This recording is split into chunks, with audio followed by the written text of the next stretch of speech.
je me présente, donc je m'appelle Adèle, je travaille pour la Commission de l'océan Indien et je suis experte en GISC sur un projet de la COI qui s'appelle le projet LEICOS. Allez, donc on va commencer par les questions. Est-ce que quelqu'un sait ce que c'est GISC? C'est un sigle. Ouais. Zone côtière. Oh, mais on a dit qu'il ne fallait pas souffler. Ah, pardon. Ouais, gestion intégrée zone côtière. C'est devenu mon truc. À la base, j'étais biologiste marin. Il y a un an.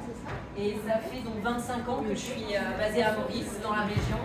Donc je connais la mer, ce qu'il y a dedans, les zones côtières, maintenant de plus en plus, et surtout les pays de la COI.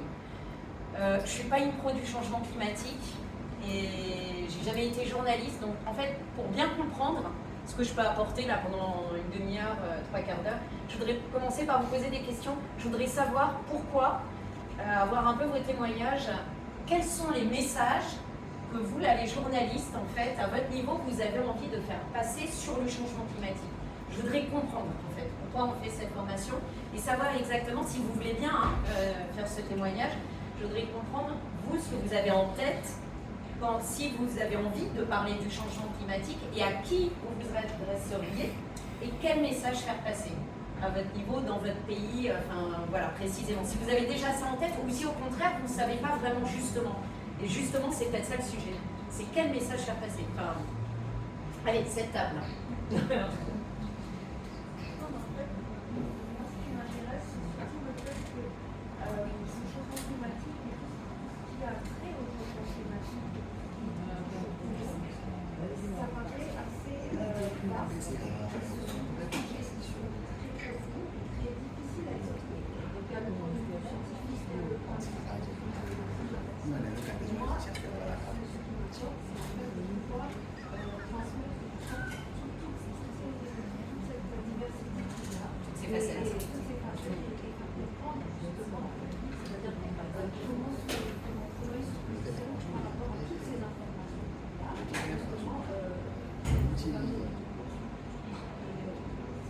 Leur propre opinion. On va leur donner les éléments pour qu'ils puissent se faire leur propre opinion, c'est ça?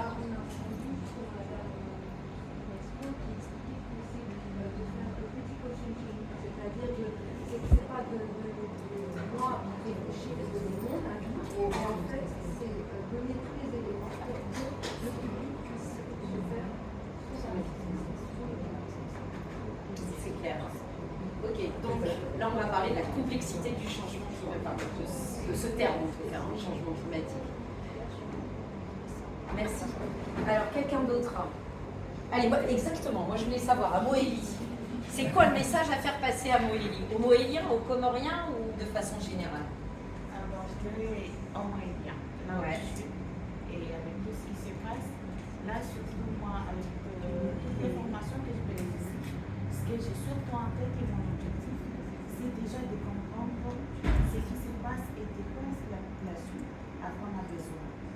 Mon premier cible, je dirais que c'est surtout la population.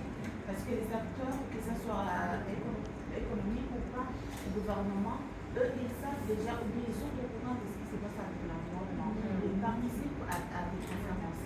Contrairement à la population, surtout les plus démunis, ces populations-là, elles ignorent carrément ce qui, en fait, les effets plutôt négatifs qu'ils vont avoir après sur eux si jamais ils détruisent l'environnement. Que ce soit au niveau de l'expansion du sable ou bien la déforestation. Donc eux, je pense qu'ils sont vraiment des cibles à que nous, journalistes, doivent prendre toutes les mesures justement pour les sensibiliser et pour le reste aussi, par exemple le PNM, eux aussi continuer à les sensibiliser afin qu'ils soient vraiment conscients de ce qui se passe et quels sont les inconvénients avec la destruction de l'environnement. Donc c'est une façon de vouloir les impliquer dans l'objectif de cette loi, protéger l'environnement du monde. Bien clair. Merci. J'aimerais rebondir sur ce que tu as dit. Donc, nous, en tant que journalistes aussi, nous ne devons pas oublier que nous avons une mission sociale. Par rapport, surtout en ce qui concerne le changement climatique, nous avons un devoir de sensibiliser la population. Nous avons un devoir de dénoncer ce qui a été fait, justement à travers des reportages ou des articles, mais aussi il ne faut pas oublier que l'éducation des lecteurs, de notre, allons dire, moi c'est un journal, c'est des lecteurs. Contribuer à l'éducation. Voilà, on voit l'aspect social de la chose. Mais est-ce que, alors moi la question que je me pose, c'est pour aller plus loin, sensibiliser la population, contribuer à l'éducation, en fait, à la compréhension du changement climatique, est-ce que ça s'arrête là? Ou c'est parce qu'il y a quand même derrière peut-être un objectif de changement de comportement, de changement d'habitude peut-être? C'est l'engagement en fait. C'est ça, d'engagement, d'implication, c'est ça, non? Il y a plusieurs types de journalistes. Il y a des journalistes engagés, Ouais. puis il y a certains qui sont là que pour quelques temps, etc. Mais ceux qui s'engagent vraiment pour la cause environnement, ça se voit systématiquement à travers ce qu'ils produisent, que ce soit en écrit ou en oral ou en reportage, télévision, etc. Ça se voit. Donc, c'est un travail continu. C'est une espèce en voie de disparition. Voilà, c'est ça le plus gros C'est problème. une espèce en voie de disparition. Voilà. Le journaliste Engagé. engagé. Pas les deux. Bah ouais, ouais.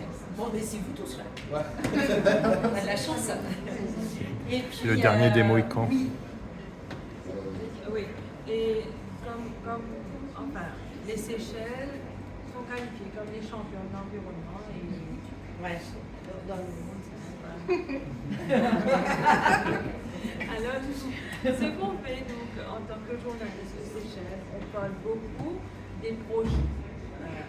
Parce que je crois que l'éducation est assez facile dans les écoles, même dans les institutions, même dans les organisations. Vous allez voir, les organisations vont faire des projets pour la protection de l'environnement, surtout des membriers ou bien même nettoyer les rivières, etc. Mais ce qu'on fait beaucoup aux Seychelles, ce sont des projets dans les écoles où chaque école est concernée et l'éducation commence là depuis très petit. Et là, les médias couvrent ces événements. C'est pour mieux sensibiliser la population. Ouais. C'est ce qu'on fait. Bon, Ouais. j'ai un record externe sur les Seychelles. Disons que depuis que le coup d'État d'Albert René, Depuis, pardon? Le coup d'État. par Ouais. Albert René, il a mis l'accent sur la protection de l'environnement. Quand vous marchez aux Seychelles et que vous marchez ici à Maurice, vous voyez la différence. C'est toujours propre, il y a toujours quelqu'un en train de nettoyer, etc. Et j'ai remarqué une chose, par exemple, à l'Assemblée nationale, à chaque fois qu'il y a un nouvel employé qui arrive, il va planter un membrier derrière l'Assemblée parce que. Alors il y a l'océan. Donc il y a toujours cet apport, toujours cette proximité avec l'environnement, la protection, etc. En même Que temps, malheureusement on ne voit pas ici à Maurice. oui, en même temps, avec 110 000 habitants seulement, c'est. Non, c'est pas une question d'habitants, Oui, c'est une question de mentalité, d'éducation. La relation à la mer est absolument différente d'une île à Parce l'autre. que les jeunes, Ouais. je vois les jeunes écoliers qui vont ramasser Les ils déchets. vont pas jeter Et là, pour, l'emballage, etc. n'importe où, alors qu'à Maurice, on va voir quelqu'un va balancer par là. Ouais. Et en effet, c'est vraiment culturel. Et Voilà. d'ailleurs, là, C'est pas la le ministère de question de l'Éducation aux population, Seychelles a fait carrément rentrer dans les cursus, Voilà. ça j'adore, des cours de snorkeling pour tous les enfants. C'est rentré dans le cursus, ça fait partie du programme où il y a, c'est pas seulement natation, c'est pas en piscine, mais c'est tous les enfants. Le ministère offre palmasque, tuba, et ils vont depuis le plus jeune âge nager dans les lagons, nager en mer pour non seulement apprendre à nager parce que c'est un peuple de la mer, mais aussi en même temps faire la Mais il y a pas sensibilisation que- sur les écosystèmes il y a pas marins que ça. pour apprendre à la préserver. Les jeunes sont souvent invités à visiter les zones protégées, les îles protégées. Et oui. Les jeunes qui sont à l'école maritime, par exemple, peuvent aller pendant 2 mois vivre sur une île déserte pour la protection des tortues, etc. Et je peux poser la question à Jean-Marie, qui a été on est de la même génération, est-ce qu'on a déjà été sur une île? Est-ce qu'on a été à l'école? Jamais. Ah ouais, non. Sauf si tu es scout comme moi. Voilà. Donc il n'y a rien qui est fait comme si pour inciter les jeunes à découvrir ce qu'il y a autour, qu'est-ce qui doit être fait pour préserver l'environnement. Donc, si on récapitule, finalement, c'est bien ça, hein, l'émission. Donc, finalement, c'est plus que sensibiliser, mais c'est offrir à la population en général les informations qui permettent de comprendre toutes les facettes de ce changement climatique et de fournir des éléments, de contribuer à l'éducation, en fait, pour espérer, pour provoquer des changements de comportement, ou en tout cas impliquer et les faire contribuer à un changement. Mais en fait, dans tout ce que vous m'avez dit, c'est marrant, parce qu'on en revient finalement, vos témoignages ont migré de plus en plus vers l'environnement. On est parti de changement climatique. Hein. Quels sont vos messages par rapport au changement climatique? Et on en arrive à l'environnement. Et effectivement, et ça se fait complètement intuitivement, mais le changement climatique, c'est quand même à la base, enfin, pardon, hein, je suis un peu, comment dire, je ne vais pas y aller avec des pincettes, mais c'est quand même à la base un grand mot, fourre-tout. Enfin, c'est un truc, c'est encore un effet de mode. Hein. C'est avant le changement climatique, on parlait de développement durable. Il y a eu ça, après il y a des grands mots qui apparaissent, là, résilience carbone bleu, etc. Mais honnêtement, voilà, quand on veut s'attaquer à ces expressions, à ces mots-là un peu inventés, ça devient ultra complexe parce que finalement, c'est vraiment transversal de plein de disciplines. Quoi. Changement climatique, bon, c'est pas n'importe quoi non plus. Hein. Ok, il y a un changement du climat, mais qu'est-ce qu'on met derrière tout ça? C'est ça la véritable question. Mais en fait, dans nos pays, là, qui ça impacte le plus les changements climatiques? L'environnement?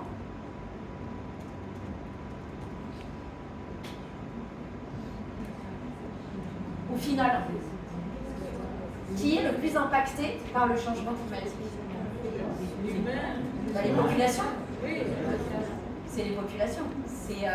Finalement, c'est toute une chaîne, quoi. Et c'est les populations parce que l'environnement est impacté, etc., etc. Quoi.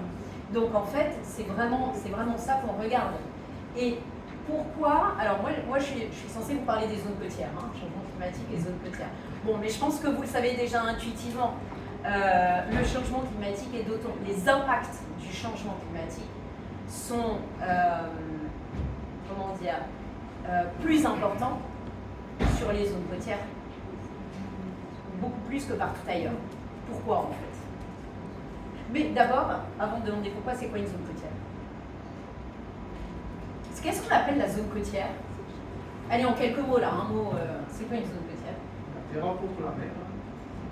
La terre rencontre la mer, c'est-à-dire c'est là, cet endroit-là, à peu près là. Tout ça. Ça dépend de la définition aussi.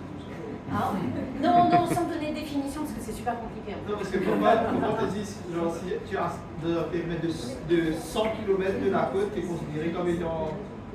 Donc c'est une distance à la côte? Une distance de mer.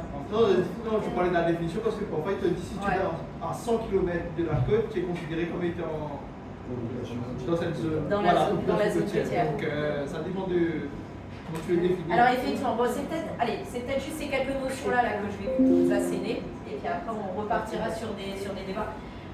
Cette bande-là, la mer rencontre la terre, c'est ce qu'on appelle le littoral, d'accord?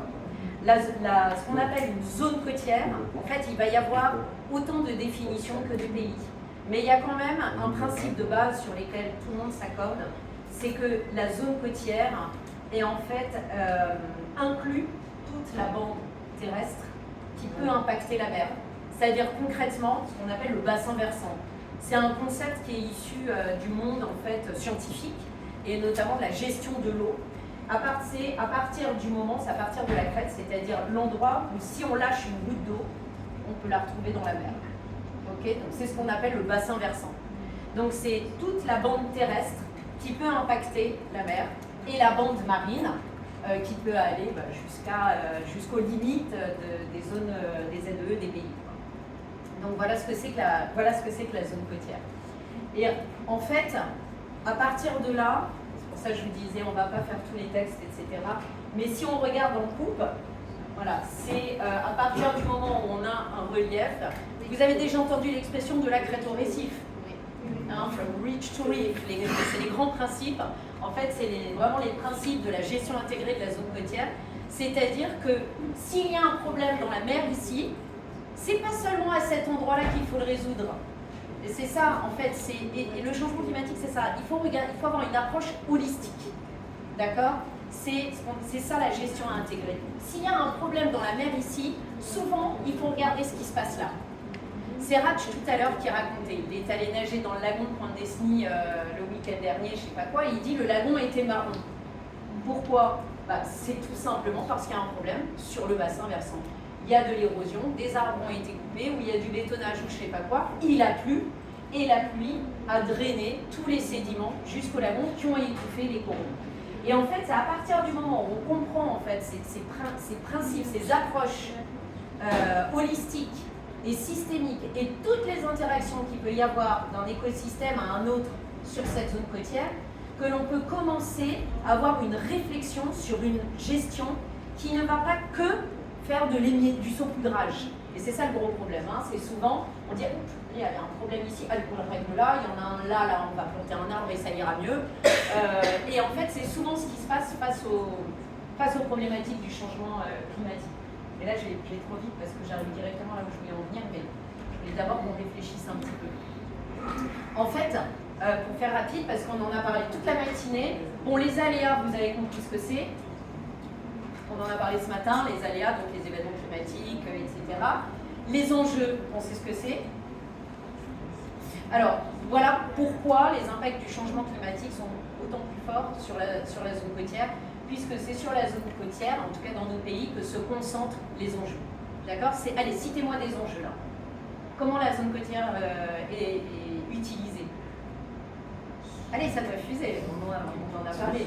Qu'est-ce qu'il y a comme activité là? Quels sont les enjeux socio-économiques? La pêche, le tourisme, donc d'autant plus important aux Seychelles, d'autant plus important à Maurice. Ensuite, les pique-niques pour les habitants. Exactement. Bah oui, comment on appelle ça, de l'utilisation récréative, quoi, en fait. Hein. C'est des zones de récréation, c'est des zones attractives. Et il y a de plus en plus d'habitations sur les zones côtières aussi.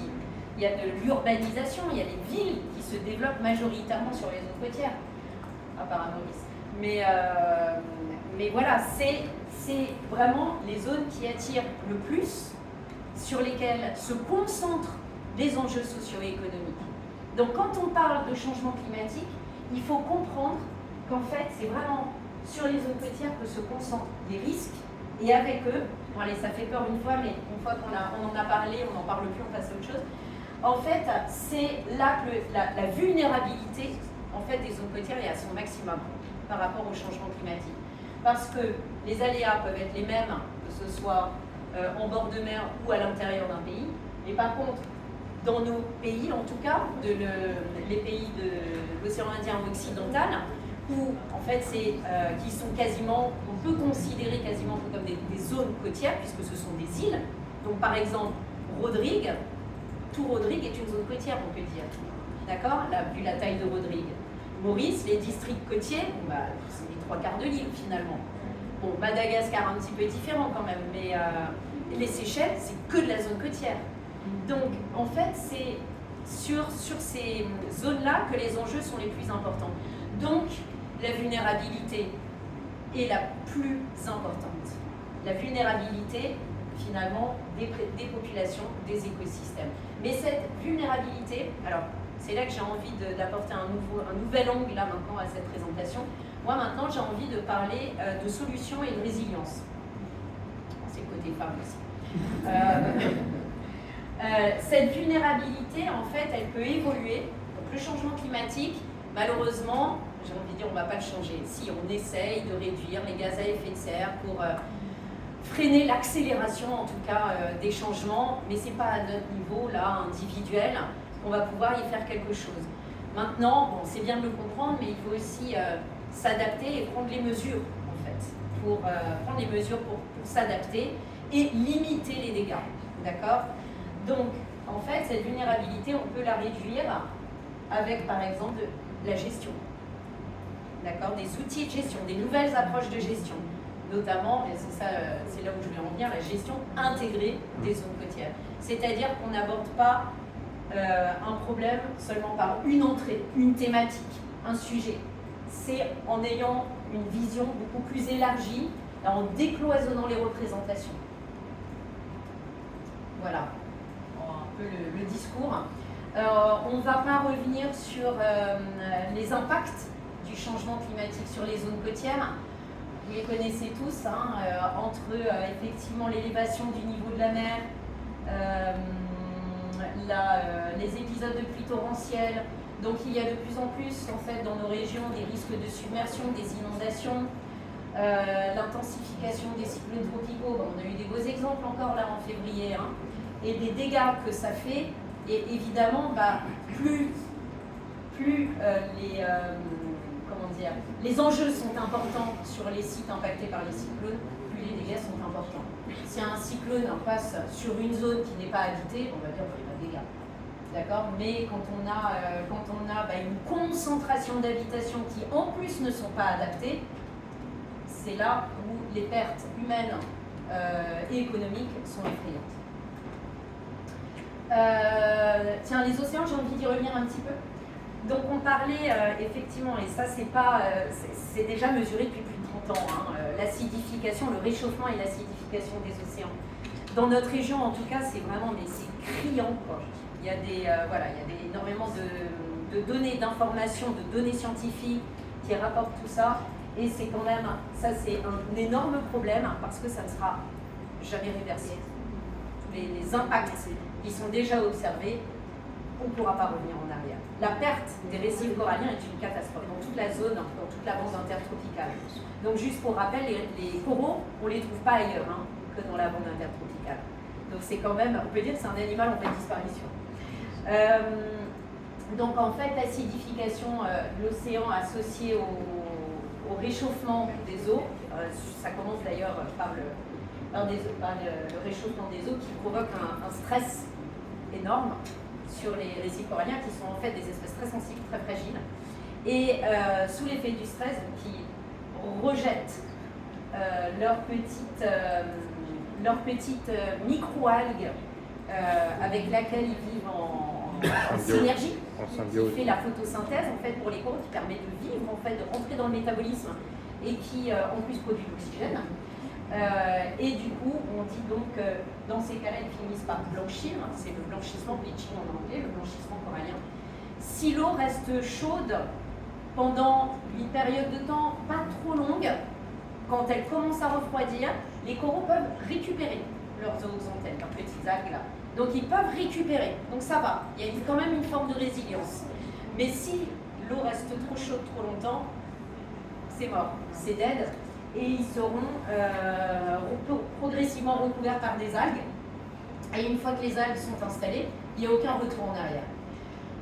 Pourquoi c'est une catastrophe, là, cette perte des coraux? Parce que c'est la base de tout un écosystème et de toutes les chaînes alimentaires qui partent des océans et qui nourrissent les populations côtières. C'est ça le problème. C'est que donc les populations côtières sont intimement liées aux ressources marines, et qu'à partir du moment où il y a une dégradation des écosystèmes côtiers marins, ces ressources marines vont évidemment s'appauvrir. Alors c'est pas parfois aussi simple que ça. Parfois ça peut se déplacer, ça peut être modifié, ça va changer. C'est pas non plus drastique. Et c'est là où je voulais rebondir aussi sur la question, c'est Alexandre qui avait posé cette question tout à l'heure. Et je pense que ça a levé un débat avec Raj, plus sur les lobbies que sur la question telle que moi je l'avais comprise. On arrive à un moment donné, on reviendra sur ces sujets après, on arrive aussi à un moment donné dans les informations où on a l'impression que ça revient tout le temps. Ah bah ouais, mais non, mais en fait c'est à cause du changement climatique. Mais on l'observe nous aussi, donc on travaille sur le terrain avec différents pays, avec des ONG, avec des institutions gouvernementales, des ministères de l'Éducation, des ministères des Pêches, etc. Et on arrive, par exemple, là, on arrive à Nosy Be, dans une aire marine protégée, etc. Puis l'ONG avec laquelle on bosse nous dit, non, en fait, là, il n'y a plus de coraux, alors que c'était un site 2 ans avant qui était réputé pour la richesse, la biodiversité incroyable. Et là, ils nous disent, on va voir, il n'y a plus de coraux, qu'est-ce qui s'est passé? Ah ouais, non, mais c'est le changement climatique. Hein. Mais c'est vachement pratique. Quand on parle avec les pêcheurs aussi, c'est le changement climatique, il n'y a plus de poissons, on ne va pas y pêcher plein de poissons, etc. Il n'y a plus de poissons, tout est le changement climatique. C'est quand même comment dire, un fait social assez intéressant. C'est que non, on ne va pas nier le changement climatique. On ne prend pas dans du climato-scepticisme. Mais en revanche, on peut quand même reconnaître que c'est vachement pratique pour des personnes qui ont du mal à endosser certaines responsabilités. C'est quand même assez humain. Voilà. Donc, surtout quand il s'agit de décideurs ou autres. Et là, vous avez un rôle super important. Il ne faut pas rentrer là-dedans. La boîte, je ne sais pas quoi, comment on peut appeler ça, mais la réponse magique, un peu miracle, qui amène en plus un peu de condescendance. Là, oh bah oui, oh là là, c'est le climat, on n'y peut rien. Non, c'est pas vrai. On peut toujours faire quelque chose. Et justement, le changement climatique, maintenant, c'est pas nouveau. On le connaît, il est observé, il est renseigné, il y a des informations, il y a des datas, etc. D'accord? Donc, il n'y a pas, faut pas baisser les bras. Il y a des solutions, on peut trouver des solutions à tout. S'il n'y a plus de poissons dans la mer, ok, il y a des raisons climatiques, il y a le réchauffement qui fait que les poissons se sont déplacés, ou en tout cas, c'est plus les mêmes espèces qui peuvent survivre dans ces conditions. Mais il ne faut pas non plus oublier que pendant des dizaines et des dizaines et des dizaines d'années, il y avait partout dans toutes nos eaux des très très mauvaises pratiques de pêche qui ont tout laminé. Donc surtout les lagons, qui ont détruit tous les lagons, qui ont la pêche à la dynamite, la pêche au cyanure, le passage de sel. Voilà, donc commençons déjà par regarder un peu quelles peuvent être ces solutions, les mettre en application. Et après, on peut parler effectivement de résilience. Parce que là, en tout cas pour moi, c'est ça l'enjeu aujourd'hui. Le changement climatique, il est connu. Il y a des dirigeants, des décideurs qui vont essayer de faire en sorte que le monde réduise les gaz à effet de serre. Mais ce n'est pas ça qui va nous faire revenir en arrière ou arrêter le changement climatique. Donc là, ce que l'on vise, c'est la résilience. Et pour la résilience, en tout cas sur les zones côtières, doit passer déjà par des pratiques d'utilisation de ces zones qui soient beaucoup plus alignées avec des objectifs du développement durable. Et ça peut passer notamment par la gestion intégrée de la zone côtière. Et alors là, j'avais envie de faire un petit jeu. Non, plutôt l'inverse. On va prendre ça. Est-ce que vous voyez quelque chose là sur le dessin?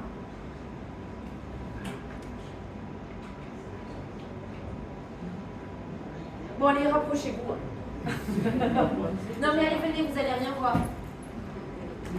C'est un exemple d'application. On va essayer de trouver des solutions ensemble, d'accord? Alors, on va prendre des petits numéros.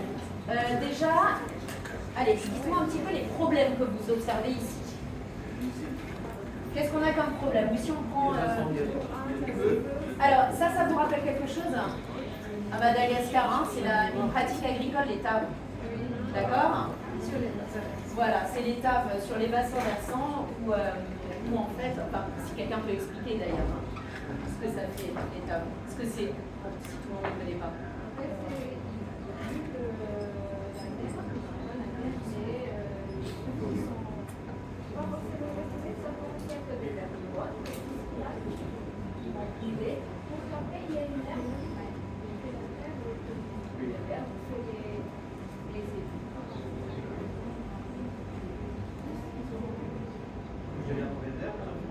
Alors oui, mais c'est quoi l'effet, c'est quoi l'impact des arbres? Pourquoi on dit que c'est une mauvaise pratique?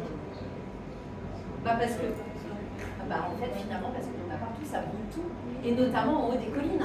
Donc qu'est-ce qui se passe? Il n'y a plus de couvert végétal, et à chaque fois qu'il pleut, hop, érosion, érosion, érosion, et ça draine tous les sédiments dans la mer. Donc voilà, c'est cette érosion. L'érosion côtière est partout, effectivement elle est accélérée par le changement climatique, mais cette fameuse érosion, donc ça peut venir de mauvaises pratiques agricoles. Alors après, qu'est-ce qu'on a ici là? Ouais, en fait c'est des eaux usées ou des eaux toxiques en tout cas qui se rejettent dans la mer.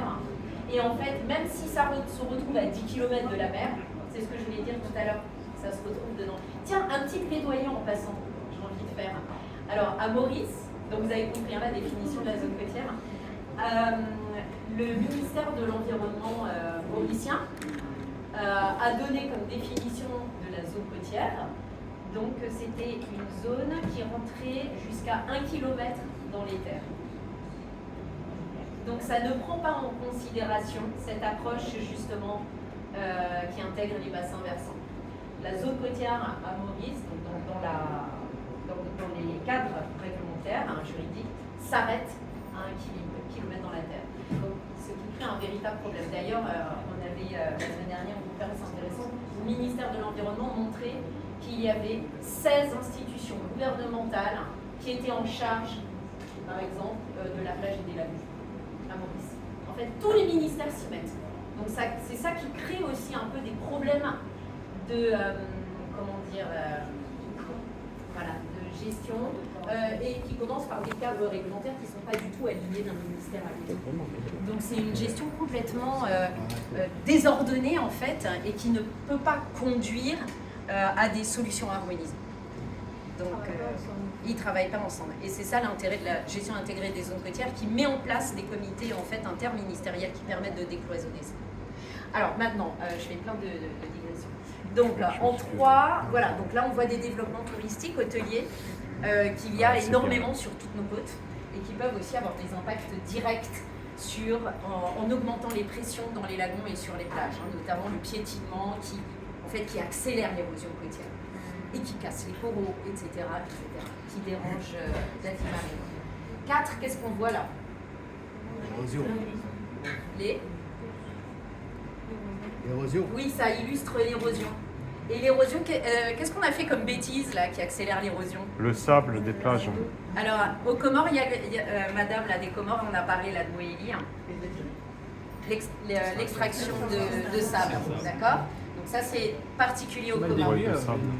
À Maurice, on a fait quoi? À Maurice, très très fort aussi à certains endroits. Pendant longtemps, qu'est-ce qu'on a joué aux apprentis sorciers avec l'érosion côtière, mais pendant des années, et ça continue. Et à Maurice, les endroits qui étaient où la plage, la plage est en train de partir devant chez moi, vite, qu'est-ce qu'on fait? On fait un mur. En fait, c'est pire que tout. Ça fait que déplacer l'hydrodynamisme et ça creuse d'autant plus sous le mur et ça fait tout s'effondrer au bout de quelques années. Donc, construire des murs, des jetés, catastrophe. Je vous montrerai des images de Murunda. Vous connaissez Murunda? Oui. Ouais, voilà. Donc ça, c'est un exemple de ce qu'il ne faut pas faire. Mais on ne savait pas. Mais comme l'homme est... voilà, entre autres. Mais au moins, apprenons de nos erreurs. Alors ensuite, qu'est-ce que... le 5, là, qu'est-ce qui s'est passé, là, qui fait qu'il y a plein de boue, là, qui se retrouvent dans le lac? Les mangroves. On a tué les mangroves. Pourquoi? Parce que, franchement, regardez, imaginez à Maurice, il y a les clients 4 étoiles qui arrivent dans leur hôtel, ils s'imaginent la carte postale, plage de sable blanc, lagon turquoise, ils arrivent dans un hôtel, et là, la plage, en fait, c'est marron, et il y a ces espèces d'arbres bizarres qui gâchent la vue. Qu'est-ce qu'ils font les directeurs d'hôtel?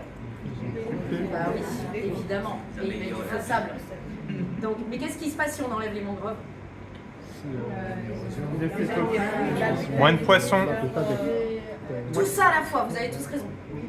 En fait, la mangrove, c'est incroyable parce que ça permet de faire vraiment une zone tampon entre les attaques de la mer, surtout quand il y a des événements climatiques extrêmes.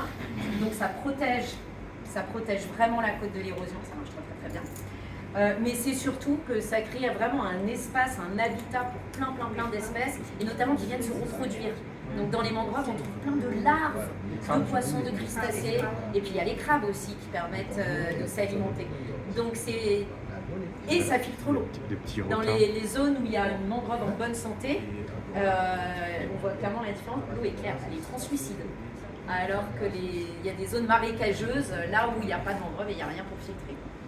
Donc on commence à comprendre l'intérêt des mangroves. Là on y va, ça replante la mangrove. Et puis 6, oui voilà, ça c'est les... Pourquoi on ne trouve plus rien dans les lagons d'après vous? Est-ce que c'est le changement climatique? À la base non. C'est simplement les mauvaises. Pendant très longtemps, on croyait que la mer était une corne d'abondance où il y avait qu'à se servir et puis et tout piller. Donc malheureusement, dès qu'on commence à prélever une espèce, comme tout est lié et interconnecté, ça crée forcément, par effet de cascade, effet domino, ça a forcément des conséquences sur tout le système. Et puis après, ça, pourquoi il n'y a plus de coraux Alors, c'est les ancrages des bateaux, notamment le piétinement. Comme on disait avant, pendant longtemps, en tout cas à Maurice, même aux Comores, je l'ai vu ailleurs, il y avait la pêche à la dynamite. Après, ça, il faut savoir aussi, il faut se dire que ça fait depuis pas très longtemps que les gens savent, et encore pas tout le monde, que les coraux sont des animaux. Et ça fait depuis pas très longtemps qu'on est sensibilisé à ça, au rôle des coraux, au rôle hyper important, que c'est des animaux, que c'est fragile, que ça met 10 ans pour pousser de ça. Donc, et ça encore, il y a du boulot. C'est vous là. Il faut vraiment faire comprendre aussi la fragilité et l'importance de ces écosystèmes. Parce que c'est tellement... ce que la nature met 10 ans à construire, ça, même un enfant, un humain, crac, il marche dessus, c'est pété. Donc voilà. Et puis, qu'est-ce qu'on a? Voilà, donc, les piétinements, notamment sur les récifs. Or, les récifs protègent la mer aussi, des houles, des événements climatiques extrêmes qui sont générés par le changement climatique. Mais si tout allait bien avant le changement climatique, ça irait relativement bien encore. C'est ça le problème. C'est si les récifs étaient fonctionnels, si les côtes étaient bien protégées naturellement, forcément, les impacts du changement climatique seraient bien moindres. Donc voilà un petit peu le résultat aujourd'hui. Et maintenant, allons voir qu'est-ce qu'on peut faire pour renverser la vapeur, pour changer de situation. Allez, est-ce que vous avez des idées? Si on reprend dans l'ordre. Reforestation, agriculture durable, carrément. Et on peut même aller plus loin que ça. Il peut y avoir des opportunités au changement climatique, comme disait Raj tout à l'heure. C'est-à-dire que y a un changement dans des pratiques agricoles, mais parfois les changements peuvent être positifs. Et si on se dirige vers de l'agriculture durable, il y a notamment, on a un exemple, encore dans une ANP là, autour de Nosy Be, où ils seront en train de remplacer leur riz traditionnel par une nouvelle souche, c'est la Fofifa là qui fait ça, une nouvelle souche qui leur permet, grâce maintenant à ces changements de régime de pluie et de température, qui leur permet d'avoir 2 récoltes par an. Donc 2 fois plus intéressant, et qui en plus est plus résistante aux périodes de sécheresse. Donc en fait, il y a aussi des opportunités. Il faut juste s'adapter, changer, réfléchir à qu'est-ce qui pourrait être encore mieux. Donc des pratiques agricoles durables, de la reforestation, reboiser, obligatoirement. Le remettre du couvert végétal pour limiter l'érosion sur les bassins versants, qui permettra ainsi de limiter l'érosion des côtes. Et puis, donc on reforeste les forêts littorales, les mangroves. Alors, on pourra parler, ça fait partie des sujets greenwashing, la restauration récifale. Pour moi, c'est du... Bon, voilà, ça, c'est pas très efficace. Mais, parce qu'avant de restaurer... Ah oui, ça, c'est autre chose de très important. Est-ce que quand quelqu'un parle de restauration d'écosystème, pour vous, c'est forcément quelque chose de vertueux? Ça dépend de quoi?